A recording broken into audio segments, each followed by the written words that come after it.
Well, hello. This is my video for World on Fire, pages 127 through 162.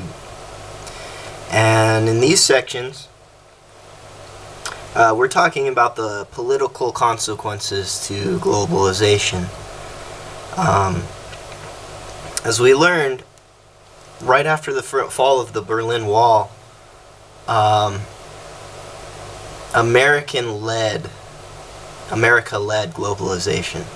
So the things that essentially we promoted throughout the world, in Asia, Africa, Latin America, was one, free markets, unrestricted markets, systems, and two, was democracy. And really, after the fall of the Berlin Wall, these good things were perpetuated. However, evil spread. Bad things happened in a lot of good places, and we're going to talk about that. Really, all these things did was create a backlash against free markets, a backlash against democracy, and also about ethnic cleansing. But we're going to talk about first the markets backlash and the backlash against democracy. First of all, a backlash against the markets. A good example of this is Robert Mugabe. He rose from a democracy that within Zimbabwe there was a push for a leader to emerge, a democratic leader that came from the majority, that pushed for land resettlement and taking the land away from the ethnic minorities that had the market majority and resettling it and giving it to his people. This same thing happened in South America with disastrous consequences. It just imploded the economy of his country. Nationalization after the Berlin Wall fell really did not help anything in Africa. It really made the country worse.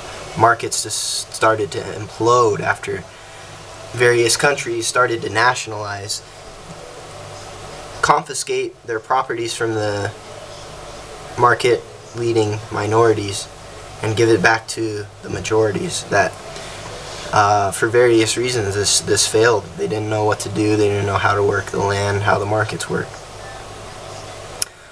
There's the same type of occurrences that happened in Indonesia, that the government tried to resettle the lands to its own people, and it failed miserably.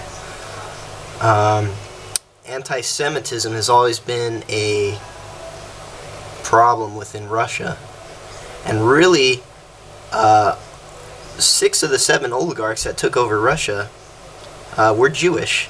However, with Vladimir Putin and the president before him, there was a push towards anti-Semitism again, to get these oligarchs out, to give the power back to the Russian people.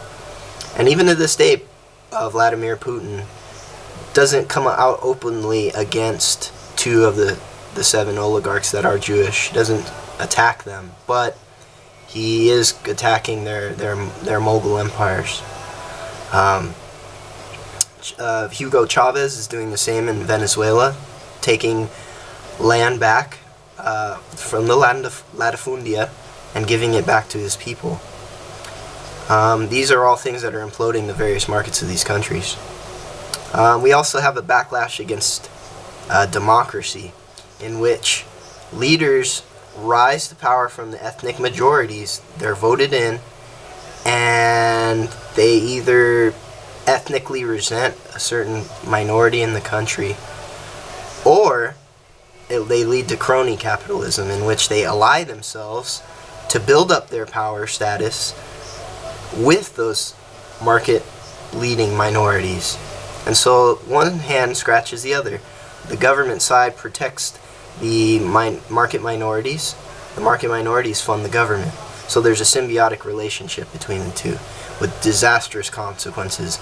We look at places like Indonesia, the Marcoses in the Philippines, Kenya, and also Sierra Leone, where really genocide and all these ugly things are occurring because those minorities they're dirty, they're with the government, and it leads to violence and ethnic hatred. So really, the positives of democracy and free markets is not a positive all across the board. It depends on the place, the time, and how they're handled.